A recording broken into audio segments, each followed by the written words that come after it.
na hasa tukiwa tunazungumza habari ya ujio wa Yesu mara ya pili. Ujio wa Yesu mara ya pili. Jana tukazungumza ya kwamba Yesu ataonekana duniani kote. Ataonekana duniani kote. Tukajifunza kwamba kuja kwa Kristo kutaonekana katika kila sehemu ya ulimwengu. Hakutaonekana tu kwa kundi fulani, lakini litakuwa ni tukio la dunia yote. Watu wote wataona. Lakini sio kwa kanisa pekee, wala kuja kwake sio kwa wenye haki tu, kwamba wale wenye haki tu peke yao ndio watamuona. Hapana. Biblia inasema kila kiumbe kilicho hai duniani kitashuhudia ujio wake. Na jana tukajifunza na kumbuka katika Luka sura ya 17 fungu la 23 na 24 ya kwamba tena watawaambia, tazama kule, tazama huku, msiondoke mahali mlipo, wala msiwafuate, kwa kuwa kama vile umeme unavyotoka upande huu na kuenda upande huu, ndivyo atakavyokuja Mwana wa Adamu katika siku ile yake. Ndivyo Yesu atakavyorudi. Kama unavyoona umeme unakatika hapo sasa hivi pa, ndivyo itakavyokuwa. Na umeme unapokuja unakuja kila sehemu, inawaka umeme kila sehemu.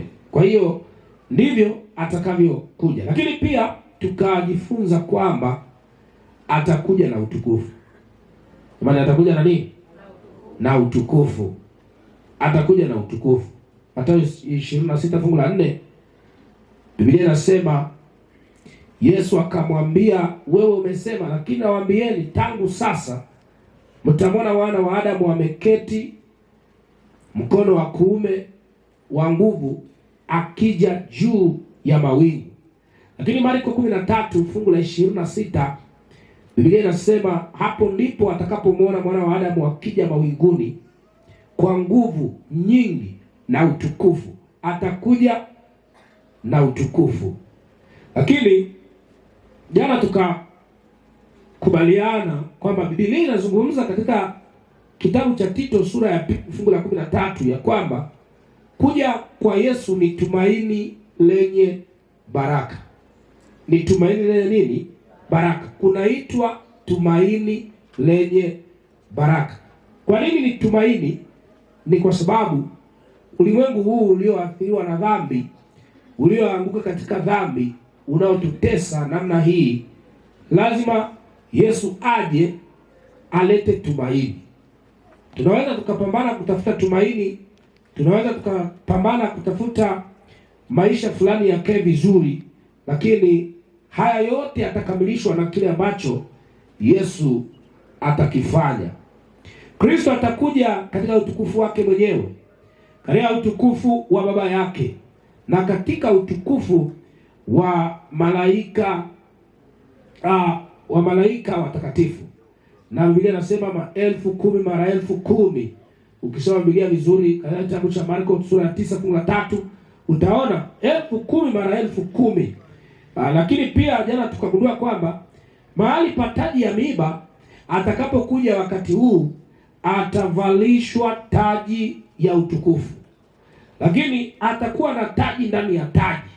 Mahali pa vazi lile alilovalishwa la dhambarau na kudharauliwa na kuonekana si kitu chochote, wakimkejeli, wakati huu anapokuja anakuja na vazi jeupe zaidi, ambalo tuligundua jana vazi analokuja nalo hakuna hata dobi anayeweza kuliandaa wala kulifua hilo vazi. Anakuja na utukufu. Lakini sikiliza pia asubuhi ya leo katika mwendelezo wa fundisho hili ambalo imependekezwa tujifunze katika makambi haya, na ninatamani na wewe ufikiri kwa nini kuja kwa Yesu mara ya pili. Kwa nini niwe fundisho katika hii mikutano ya makambi? Ni kwa sababu tumekaribia sana kufungwa kwa historia nini ya dunia. Tumekaribia sana. Namna hali ilivyo katika ulimwengu, mambo yanayotokea, hata ukiangalia ndani ya kanisa, hata ukiangalia kwenye familia, namna watu wanavyotendeana, ndugu na ndugu, mambo yanayotendeka, matendo ya hovyo, ukatili, vitu vinavyofanyika, hivyo vinaweza vikakupa taarifa ya kwamba tumekaribia sana ukingoni. Yaani Yesu anafanya nini? Anarudi. Yesu anarudi. Lakini asubuhi ya leo pia tutajifunza mambo kama matatu hivi. Jambo la kwanza, ujue anakuja na hasira, anakuja na kisasi. Jamani, anakuja na nini? Na kisasi, hasira. Kitabu cha Ufunuo sura ya 6 fungu la 15 mpaka 17. Tunasema, na wafalme wa dunia na wakuu na majemadari na matajiri na wenye nguvu na kila mtumwa na muungwana wakajificha katika pango na chini ya miamba ya milima, wakiambia milima na miamba, tuangukieni, tusitirini mbele za uso wake, yeye aketie juu ya kiti cha enzi na hasira ya Mwana-Kondoo, kwa maana siku kuu ya hasira yao imekuja, naye ni nani awezaye kusimama? Ni nani awezaye kusimama? Anakuja na hasira. Nataka niwaambie marafiki zangu katika makambi haya, marafiki zangu wa Bushanje na sisi wageni kutoka Dar es Salaam na wapi, na wale ambao wanatufuatilia, ujio wa Yesu na maisha tunayoishi leo, mwisho wake yatakuwa na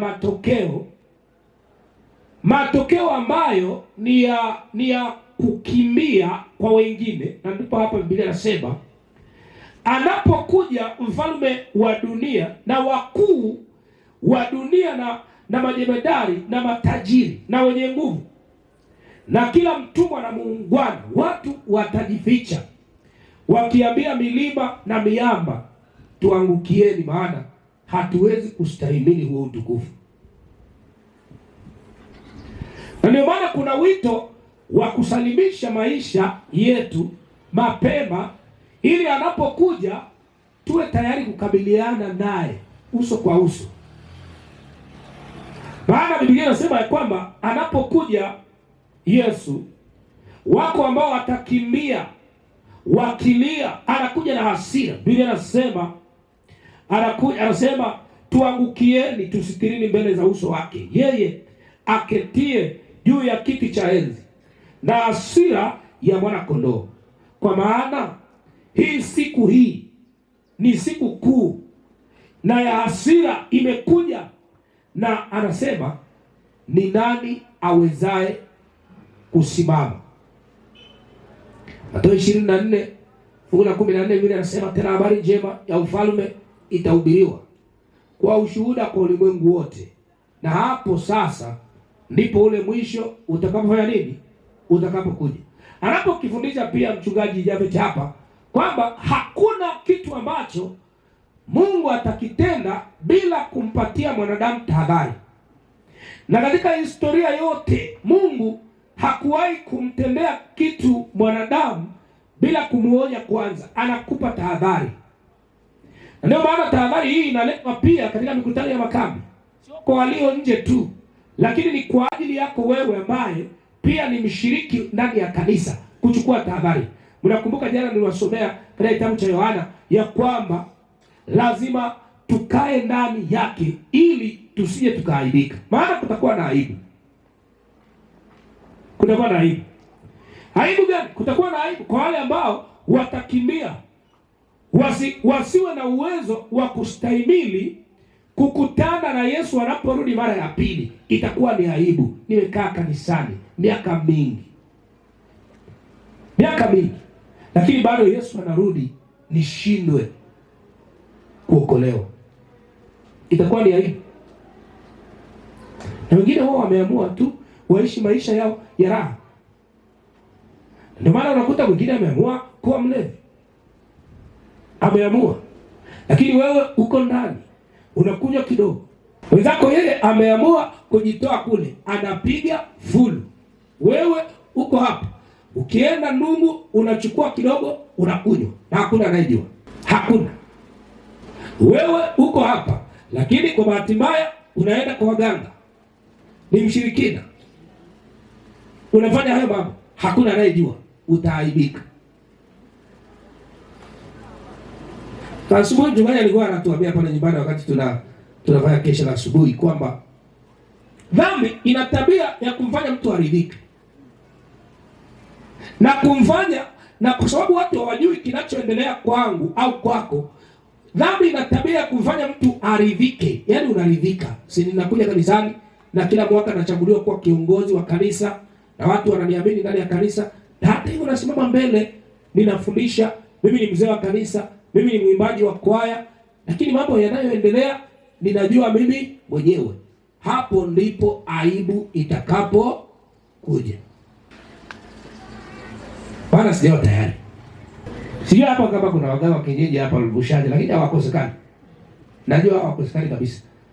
Lazima wanakuwepo. Unachanganya.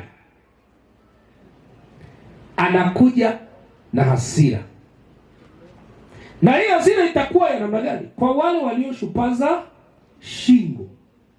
Wanasikia makambi mengi yamekuja kwa ajili yao, lakini hawatengenezi mambo yao.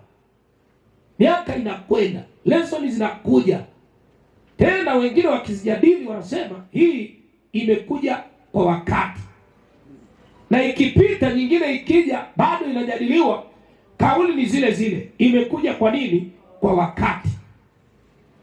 Na ndio maana hata siku hizi hata lesoni watu wengi hawafanya nini? Hawanunui tena. Hata ukiuliza hapo kwa waaminifu, ni wangapi wenye lesoni? Ni wangapi wenye kesha la asubuhi ambalo linakupatia nguvu ya kujiandaa kila wakati, usome, ujiandae. Hata ukiuliza hapa, asubuhi tulikuwa tunajifunza habari za nabii anayelia, akiona watu akiona na analia kwa sababu ya ukaidi wa mioyo ya watu. Ile nabii Yosia analia. Asubuhi tumejifunza habari zake, lakini tukajikuta tu inabidi tujipe moyo. Sasa ukijiuliza hapa, wale wanaokwenda wakimsubiri huyu Yesu anayekuja, ni wangapi tu wenye makesha ya asubuhi hapa? Hebu nyosheni mikono, maana hiki ni kipindi cha mafundisho wala sio hotuba. Wangapi wenye makesha ya asubuhi hapa? Ni maana mimi kesha. Nyosheni kwa uaminifu. Nyosheni. Ile haki.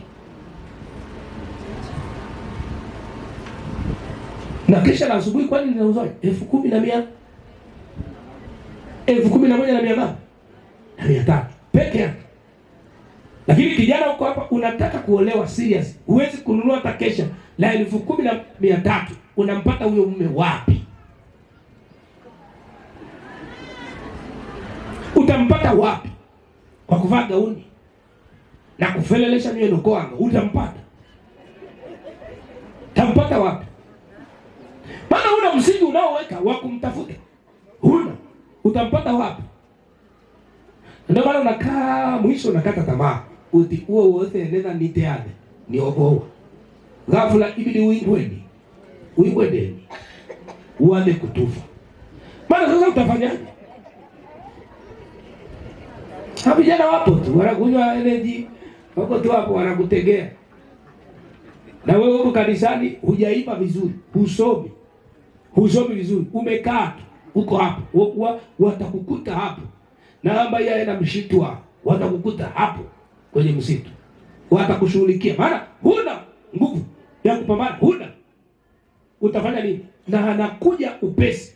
Nimeogopa nilipokuwa nasoma hapa, anakuja na hasira. Kwa nini anakuja na hasira? Kuna wakati tumekaidi sana. Ametupa kila kitu. Na hili kanisa la Waadventista wa Sabato hakuna lilichokosa. Ukimwona Waadventista wa Sabato ameshika kombucha, anakunywa, Hicho ni kichwa kimekaa tenge kabisa, tenge, au ameshika energy anakunywa. Huyo muangalie tu, kumhurumie, maana sisi hakuna kitu tulichokosa. Mungu ametupa maelekezo yote namna ya kumsubiri ili tusiwe tukaaibika, lakini hatufuatilii. Maana sasa kama una kesha na asubuhi, huna lesoni, huna Biblia, utamsubiri vipi?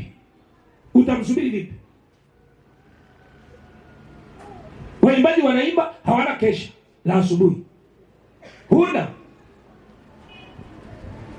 Unakariri tu maneno aliyotunga mwalimu ndio unayaimba, lakini wewe huyafanyi nini? Huyafanyi kazi. Utamsubiri vipi?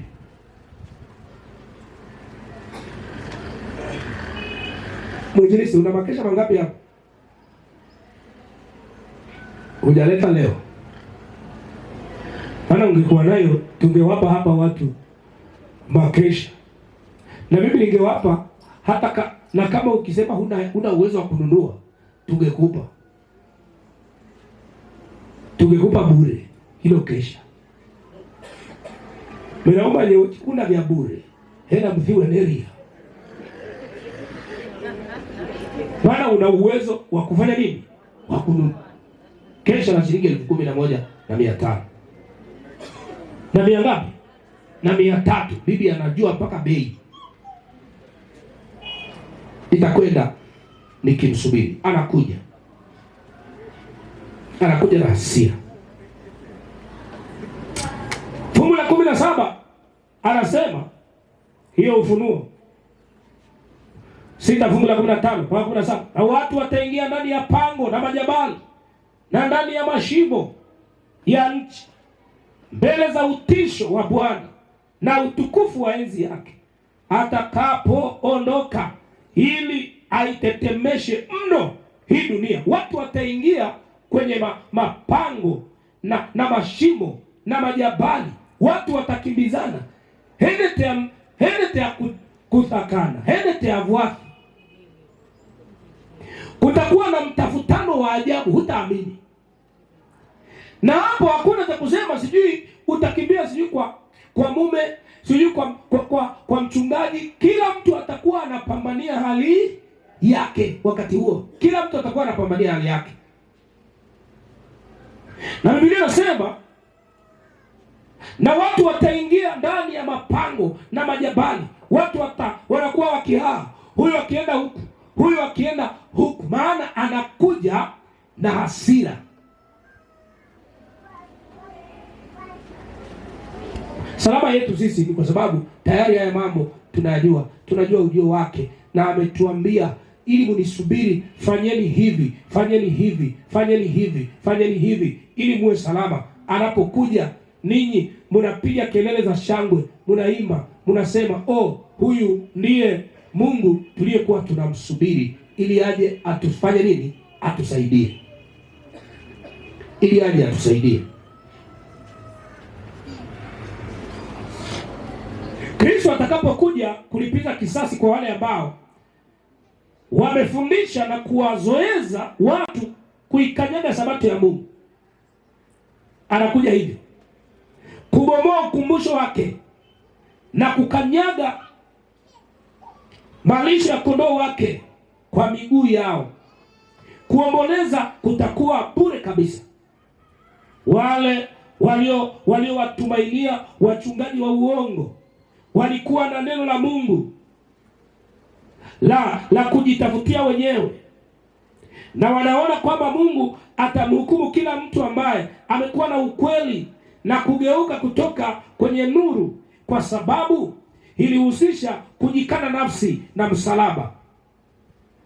Miamba na milima haiwezi kuwasitiri na ghadhabu yake yeye aketie juu ya kiti cha enzi na hasira ya mwana kondoo. Luka 23:30 yule anasema, ndipo atakapoanza kuiambia milima na miamba, tuangukieni, na vilima tufunikeni. Maana wakati huu mpaka milima, yani unatafuta kufa lakini hakuna kufa. Unajua kuna wakati Roho wa Mungu atusaidie kutafakari Yesu anapokuja itakuwaje. Maana hata kwa lugha ya kibinadamu wakati mwingine ukieleza mtu anaweza asikuelewe, na kwa sababu ni kama ujio wa Yesu umehubiriwa sana miaka mingi sana, na watu wengine wakakata tamaa, wakaona kama ni story tu, ni kitu ambacho hakiwezi kutokea, na wengine wakiwatia watu moyo tu na kuwafundisha kuwekeza sana hapa katika hii dunia, kuwekeza katika mambo yanayopita, wakiwafundisha kuweka mawazo yao na kutafuta tu pesa hapa duniani na kuishia hapa bila kuwekeza kwa Mungu. Mwisho watu watafika mahali watakutwa na Biblia inasema saa ambayo tusioidhani ndio Yesu atakapofanya nini? Atakapokuja. Lakini ukiangalia kwa makini fundisho hili, kuja kwake mara ya pili, nataka niwaambie marafiki zangu, hakutakuwa kitu cha kawaida. Jipime na utafakari, ifanyie tathmini, ikague mambo yako, weka mambo yako vizuri wewe na Mungu.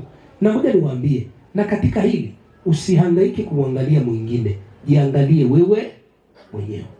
Kuna watu hata mahubiri yakihubiriwa kanisani, pengine ni hubiri la uzinzi, anaanza kutafuta nani ambaye anasemwa hapa kwamba ni mzinzi, alafu anasema hili ni la yule mama, hili ni la yule baba. Yaani akishaona kuna dhambi inatajwa na kuna mtu anatajwa nayo, yeye anaanza kusema leo mhubiri amehubiri hili ni la yule mtu.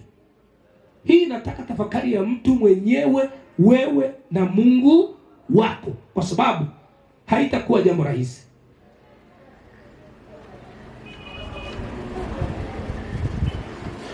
Haitakuwa jambo rahisi.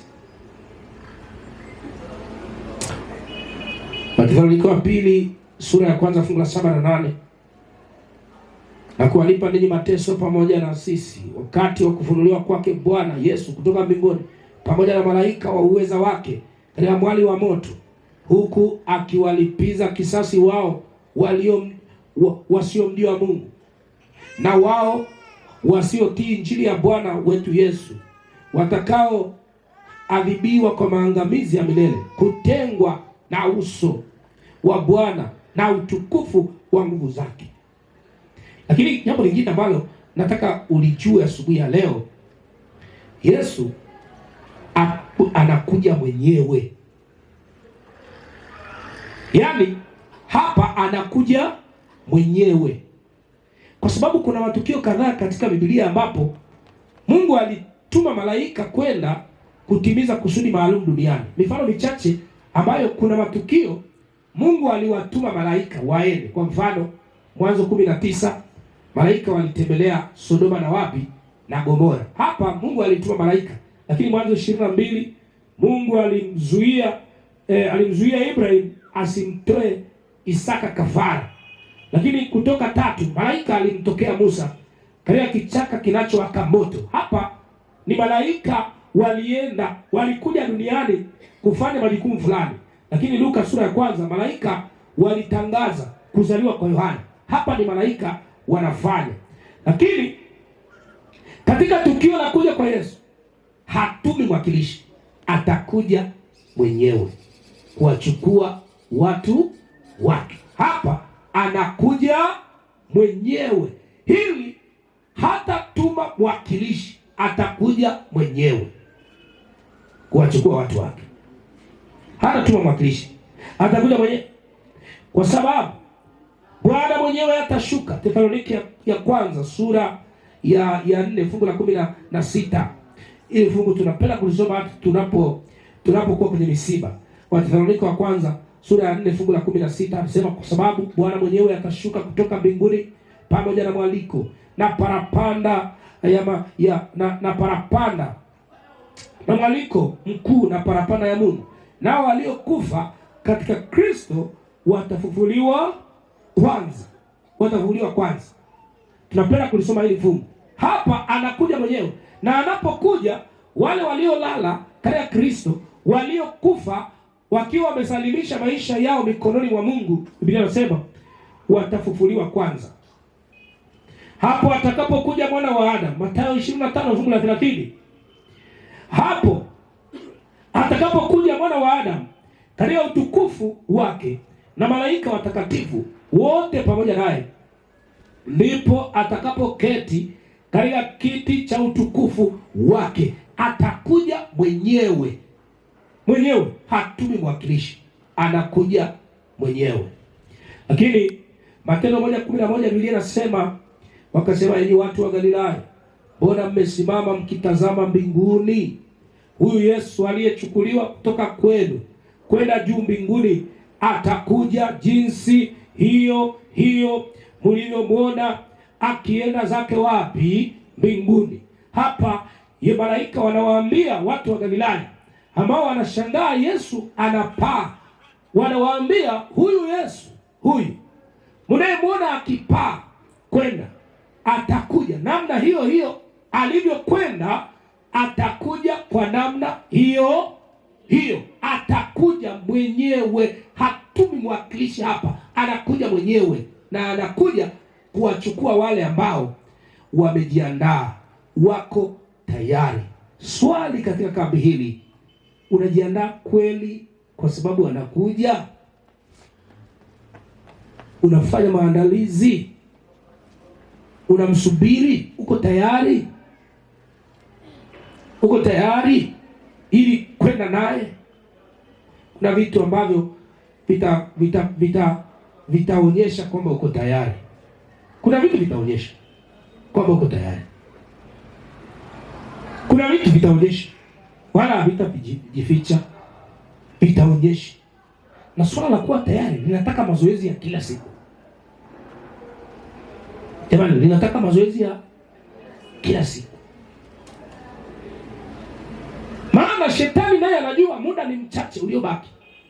Kwa hiyo yuko kwenye anang'ang'ana. Yaani shetani naye anang'ang'ana. Maana anajua muda wake ni nini? Ni mchache. Na anajua alishashindwa. Kwa hiyo kazi kubwa anayoifanya ni kuwafanya watu wawe busy na hii dunia. Wapuuze mambo ya kiroho. Wayaone ni mambo ya kawaida. Hata asubuhi unapoamka unang'ang'ana utaka uwahi makambi. Kuna watu hata mpaka sasa hawajaja.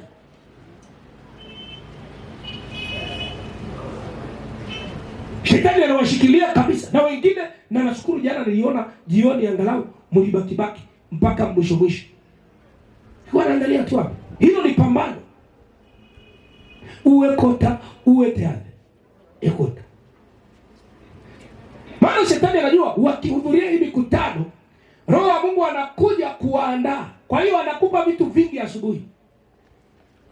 Anakuletea ratiba za kutosha, ili tu akukwamishe usiwe na uwezo wa kuhudhuria kwenye hivi vipindi. Kwa hiyo vitu vitaonekana tu.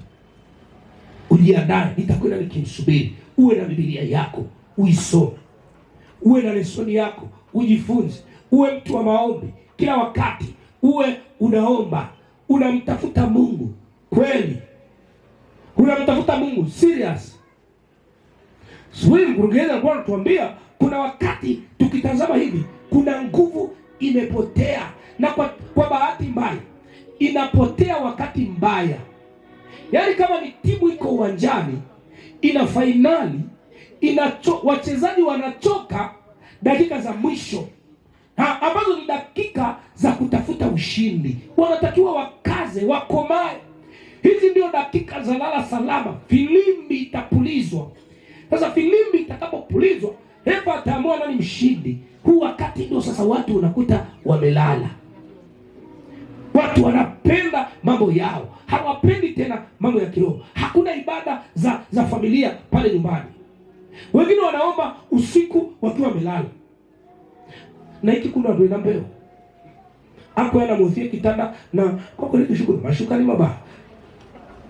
Vangi ana hei shuka lavo, kila mga ategesha mkono wavane vegereriana. Una tafa, una yeta. Kuna ni hebu tafa, na hebu hijanya ule ne thabana tafa. Kuma kuna ni tafa na we. Ona ni ambura tafa. Hebu tafa. Wewe ishuka liwa ethingo. Muvea efikiwe maana efumie hedi.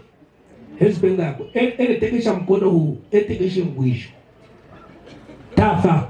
Data dakika 5 vera boisha yao tafa. Baadaye unadhani nani ataomba? Kati yao wawili unadhani nani atakayeomba? Ni mama. Maana macheve nani? Vera fole sana. Mwisho ndiye atakayeomba nini? Atakayeomba. Ele tatayombi la kisho. Mungu to hapa changu watu ingawa hivi kwa hiyo hatuturamela tukijingia tumba unatariki. Kwa jina la Yesu amin. Ni hadi anasema amin. Na mzee alishaanguka, alishafanya nini? Alishalala muda mrefu. Ndio maombi.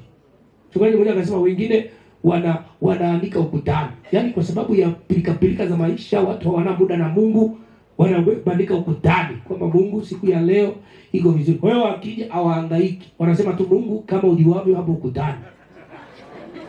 Wao wanaenda kufanya nini? Watu wanalala waombi. Yaani hawana ile serious ya kufungua Biblia kwa mpango wasome. Na ngoja niwaambie, niligundua hata wewe unaweza ukajaribu. Ukiamua kuichukua hata ni sura ya Mwanzo moja, uisome yote fungu baada ya fungu, eti na familia mkae ule muda wote muitafakari na lesoni, kuna uvivu unaingia, na hapo ndipo utajua tuko kwenye vita. Lakini muone mtu na simu yake, muone mtu kwenye kingamuzi cha Azam anaangalia sinema zetu au Azam 2 pale mandugu Devu, mama amekomaa akabezo mama usiku wa saa 5 anakomaa kuangalia, na anajua kabisa imeishia wapi. Wanajua imeishia wapi, ile sinema iliishia wapi, na umwambie chochote atalipia kingamuzi kwa gharama yoyote ili aendeleze pale kwenye sinema kwamba wale watu haya alividingisha ni mkoecho kikae enda. Maana wale watu ni wajanja, yaani wanakutaibu wakikimbizana hivi, wameanguka hivi, vera sikwa veregwa verete ya huu iki utegwa itiangalau uendelee tena lini kesho, ufuatilie nini kiliendelea. Na wakati Mungu ametu hapa kwa mpango Biblia, ufuatilie Luka 1-2 ili ujue nini kiliendelea 3. Mira hakuna. Ndio wana makabi yanakuja haya yatukumbushe kwamba jamani, anakuja kwa hasira, na hii hasira sio kawaida. Na niwaambia jana, itakuwa ni aibu. Nifoni mahasana itimama ukaiti mtathomera uoga mfoni naenda barika vya ndekuenea uoga utajwa na mutano mevo epesha ni pweli hanino epesha ne anweti ubibi mbona epesha huu. Watoto watu wanafeli kwa mukaja mwana temoga miraniwe unajua kuna vitu ulifanya, ulichukua nguo, unaelewa kabisa umechanganya, na unajua. Na tatizo la mtu mshirikina mchawi hasemagi teteta kangili wa maombi kweli edi maata vya utitete na kunaibati mudhabi huu ni ngumu sana mpaka atefwa maana kima avekiri kwa kinwani hasema wana ungikia ele tereja neteta huu mirabado ele koma shinjija ni ele shinjija. Mtamaliza makabi mtaondoka, bado atabaki paka aibike. Na wale kuambie kuna wakati ili Mungu atuokoe itabidi tuaibike ili tufanye nini? Tuokolewe. Bado anataka tuokolewe, kwa hiyo itabidi tuaibike. Anakuja na hasira. Kwa hiyo watu wa Galilaya akawaambia, hivi mlivyomuona akienda ndivyo atakavyofanya nini? Atakavyorudi. Lakini ujue pia kuja kwa Yesu kutasikika, litakuwa ni tukio la kutisha. Kuja kwa Yesu mara ya pili kutasikika, hakutakuwa kwa siri kamwe. Biblia inadhibitisha hilo, mafundisho kwamba Yesu atakuja, hatakuja kwa siri, hatakuja kwa siri. Kuna mafundisho ya uongo kwamba Yesu atakuja kwa siri na kuiba watakatifu, ni ya uongo, wala hayana ushahidi wowote wa Biblia. Kuna watu wanasema Yesu atakuja kwa siri na wale wanaotenda mema watakatifu eti Yesu atawaiba. Yaani hamuelewi tu, mnashangaa fulani hayupo kaondoka, na fulani yuko mama kaondoka. Wale watakatifu wote wameondoka. Halafu wale wa dhambi wabaki. Na wengine, kuna dini zingine zinazungumza. Watu wengine wanafundisha mafundisho kwamba watakatifu wataondoka ene chaema gorofa hapa ndio jengwe ndio eti watakufa wote waovu, alafu sisi tutarithi hapa. Maana amesoma fungu nasema watarithi nchi. Kwa hiyo anapita kwenye magesti huko magorofa kwa Dar es Salaam Kariakoo, eti hili langu hili hekifo mimi ile miliki taka pesa hapa, yani huko yani mtu hapa bali anasema ni fundisho hili, mtu anawaambia watu tutarithi hii nchi, haya majumba yatakuwa ya kwetu baada ya waovu kufa, kitu ambacho sio cha kweli. Biblia inasema Yesu ujio wake litakuwa ni tukio la wazi, halitakuwa ni tukio la kificho, litakuwa ni tukio la wazi, litakuwa ni tukio la wazi. Lakini ujue pia hakuna ajuaye siku wala nini wala saa, na hapa ndipo mahali unapaswa uchukue tahadhari kubwa. Napaswa kuchukua tahadhari kwa sababu ogopa hii kauli, hakuna anayejua siku wala nini wala saa, atakuja wakati wowote. Kumetokea makundi mengi sana ya watabiri na utabiri wa mwaka, hata siku ambapo Yesu atakuja mara ya pili. Wametokea manabii wa uongo wengi walioweka tarehe za kurudi kwa Yesu mara ya pili. Mwingine mhubiri mmoja kule Kenya akawaambia washiriki wake, mnapaswa kwenda mbinguni, muingie kanisani, kanisa lifungwe, hakuna kula hapo ndani, mtaishia huko, mtakuwa mmeenda wapi? Mbinguni. Wakaingia kweli, wakakaa huko, njaa ikawapiga huko mpaka wakafa, na wakaamini wameenda wapi? Mbinguni. Vitu vya ovyo. Na karne ya 3 mwanzoni mwa teolojia ya mtu anaitwa Orige alifundisha kwamba kuja kwa Kristo kutatokea atakapokuja katika roho, akijiungamanisha na waumini. Mafunuo kwa waumini yaliyomo katika maandishi ya manabii na mitume ndio ujio wa pili wa Kristo. Na katika dhana hii ambapo waumini huingia katika ufalme wa Mungu, kuna mtu alitokea akafundisha kwamba Yesu hatakuja halisi, atakuja katika roho. Lakini lazima ujue Biblia inafundisha wazi atakuja halisi. Siku na saa ya kuja kwa Kristo mara ya pili haijafunuliwa katika maandiko, wala mwaka ambao tukio hili tukufu litafanyika hauelezewi. Hakuna mtu anayefahamu kuwa, kwani haikufunuliwa kwa wanadamu katika maandiko. Malaika hawataitangaza, ingawa wanaweza kuhudumu na kuwasiliana na watu. Hata mwana haijui, lakini Baba ataitangaza atakapozungumza tena kutoka mbinguni. Hii ni siri ambayo imefichwa. Hata malaika hawataitangaza siku ya kuja kwa Yesu mara ya pili. Hii ataitangaza Baba peke yake, kwamba wakati umefika sasa wakuja katika hii dunia kuwachukua watakatifu. Ndio maana nawaambia watu wa Mshanji, jitoe kwa Mungu kikamilifu. Vijana, marafiki zangu, jitoe kwa Mungu kikamilifu. Tumia karama zako, tumia mali zako, tumia ushawishi wako, tumia mvuto wako, tumia kila uwezo Mungu aliyoweka kwako. Kama ni kuimba, imba kwa uaminifu. Kama ni kufanya kazi ya Mungu, fanya kwa uaminifu. Jitoe, fanya kazi kwa uaminifu.